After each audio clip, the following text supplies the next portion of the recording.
जय हिंद मेरे प्यारे दोस्तों। आप सब कैसे हैं? आशा और उम्मीद करते हैं कि आप लोग अच्छे होंगे, स्वस्थ होंगे। तो दोस्तों, आज की इस वीडियो में लेके आए हैं इतिहास से संबंधित, जो कि हमारा टॉपिक है दक्षिण भारत के राजवंश एवं संगम युग। ठीक है, तो इससे संबंधित हम कई क्वेश्चंस लेके आए हैं, तो वीडियो को लास्ट तक ज़रूर देखिएगा। वीडियो अच्छा लगे तो वीडियो को लाइक, चैनल पर नए हैं तो चैनल को सब्सक्राइब करना न भूलिएगा। तो दोस्तों चलिए चलते हैं बिना देरी किए पहले क्वेश्चन पे अपने। तो यहाँ पे हमारा पहला प्रश्न दिया है, चालुक्य वंश का सबसे महान शासक किसे माना जाता था? तो दोस्तों इस प्रश्न का जो उत्तर है वह है चालुक्य वंश के जो महान शासक थे वह थे पुलकेशिन द्वितीय। ठीक है, पुलकेशिन द्वितीय को चालुक्य वंश का महान शासक माना जाता था।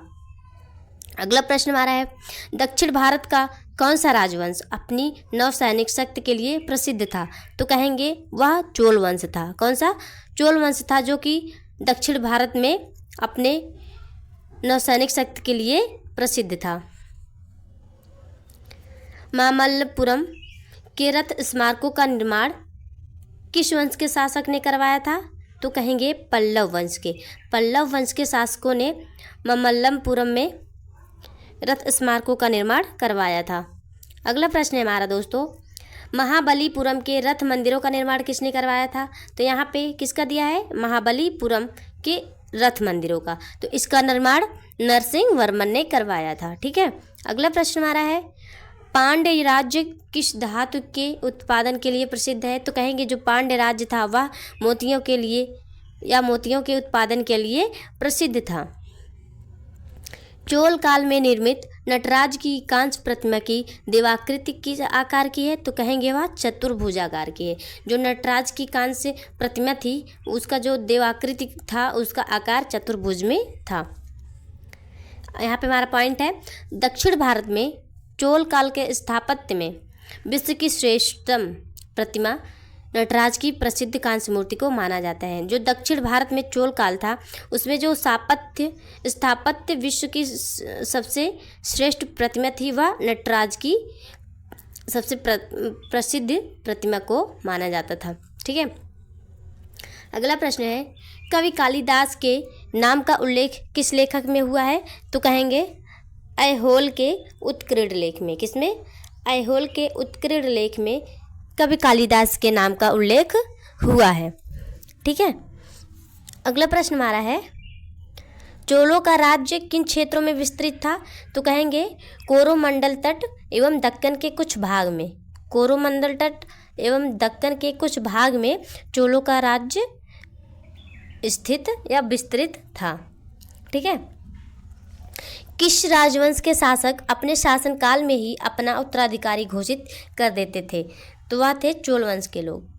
ठीक है, जो चोल वंश के लोग थे वह अपने ही शासनकाल में अपने उत्तराधिकारी को अपना शासनकाल घोषित कर देते थे। ठीक है, अगला प्रश्न हमारा है, चोल साम्राज्य को अंततः किसने समाप्त किया था? तो मलिक काफूर ने। किसने? मलिक काफूर ने चोल साम्राज्य का अंत कर दिया था। मीनाक्षी मंदिर कहाँ स्थित है? तो कहेंगे मदुरैया में। कहाँ में? मदुरै में मीनाक्षी मंदिर स्थित है। अगला हमारा, चोलों के अधीन ग्राम प्रशासन के बहुत से आलेख किन शिलालेख में है? तो जो चोलों के अधीन जो ग्राम प्रशासन थे उसके जो शिलालेख थे वह उत्तर मेरूर में। किसमें? उत्तर मेरूर में यह शिलालेख प्रसिद्ध थे। किसके कार्यकाल में चीन में 72 व्यापारी भेजे गए थे? तो कहेंगे कुलोत्तुंग प्रथम। कुलोत्तुंग प्रथम के शासनकाल में चीन में 72 व्यापारी भेजे गए थे। अगला प्रश्न हमारा है, बंगाल की खाड़ी को चोल झील का स्वरूप प्रदान करने वाला शासक कौन था? तो कहेंगे कि राजेंद्र प्रथम, जो कि नौसैनिक शक्ति के विस्तार से उन्होंने बंगाल की खाड़ी को चोल झील का स्वरूप प्रदान किया था। संगम साहित्य में किस दक्षिणी राजवंश का उल्लेख नहीं मिलता है? तो वह है कदम्ब। कदम्ब का जो है वह उसका दक्षिणी राजवंश में इनका उल्लेख नहीं मिलता है।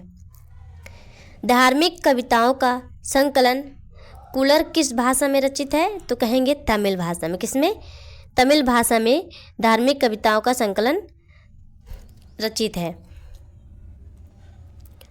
कदम्ब राजाओं की राजधानी कहाँ स्थित थी? तो वह वनवासी में कदम्ब राजाओं की राजधानी स्थित थी। तो दोस्तों अगला प्रश्न हमारा देखेंगे, वह है संगम काल में रोमन व्यापार का केंद्र क्या था? तो कहेंगे जो जब संगम काल था तो उसमें जो रोमन व्यापार था उसका जो केंद्र था वह था अरिकमेडु संगम काल में रोमन व्यापार का केंद्र था। तमिल नारायणम अथवा रामावतारम का लेखक कौन था? तो कहेंगे कंगबन जो था वो तमिल रामायणम और रामावतारम का लेखक माना जाता था। श्रीलंका को पूर्ण स्वतंत्रता किस चोल राजा ने प्रदान की थी और सिंघल के राजकुमार के साथ अपनी पुत्री का विवाह कर दिया था? तो कहेंगे कुलोत्तर प्रथम के साथ। किसके? कुलोत्तर प्रथम के साथ, जो श्रीलंका के पूर्ण स्वतंत्र चोल के राजा थे, उन्होंने अपनी पुत्री का विवाह इनके साथ कर दिया था। चोल दक्षिण भारत में उत्तम ग्राम प्रशासन के लिए जाने जाते थे। तो जो चोल थे वह दक्षिण भारत में उत्तम ग्राम प्रशासन के लिए सबसे प्रसिद्ध माने जाते थे या जाने जाते थे। दक्षिणी भारत का प्रसिद्ध तक्कोलम का युद्ध किसके मध्य हुआ था? तो कहेंगे यह चोल एवं राष्ट्रकूटों के मध्य तक्कोलम युद्ध हुआ था। संगम साहित्य में वर्णित कन्नगी कौन है? तो कहेंगे तमिल महाकाव्य मणिमेखले की नायिका है। वह कौन है? तमिल महाकाव्य की मणिमेखले की नायिका है, जो कि संगम साहित्य में वर्णित कन्नगी है।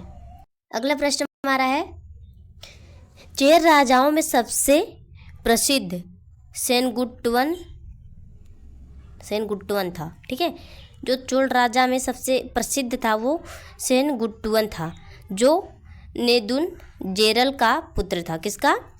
नेदुन जेरल का पुत्र था। इसके काल में विशेष घटना पत्नी पूजा क्या थी? पत्नी पूजा या कन्नगी पूजा आरंभ हुई, जिसमें आदर्श और पवित्र पत्नी की मूर्ति की पूजा की जाती थी। ठीक है, अगला हमारा संगम युग का कौन सा ग्रंथ बौद्ध धर्म से संबंधित है? तो कहेंगे मणिमेखले।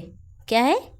मणिमेखले जो है वो संगम वंश का सबसे ग्रंथ जो है वह बौद्ध धर्म से संबंधित था। दक्षिण भारत के किस वंश के राजा ने 26 ईसा पूर्व में रोम में एक दूत भेजा था? तो वह पांड्य थे। किसने? पांड्य ने दक्षिण भारत में 26 ईसा पूर्व में रोम में एक दूत भेजा था। तोलकाप्पियम ग्रंथ किससे संबंधित है? तो कहेंगे जो तोलकाप्पियम ग्रंथ है वह तमिल व्याकरण और काव्य से संबंधित है। तोलकाप्पियम संगम तमिलों का प्राचीनतम उपलब्ध ग्रंथ है। क्या है? यह जो तोलकाप्पियम ग्रंथ है वह संगमों का सबसे प्राचीन ग्रंथ माना जाता था।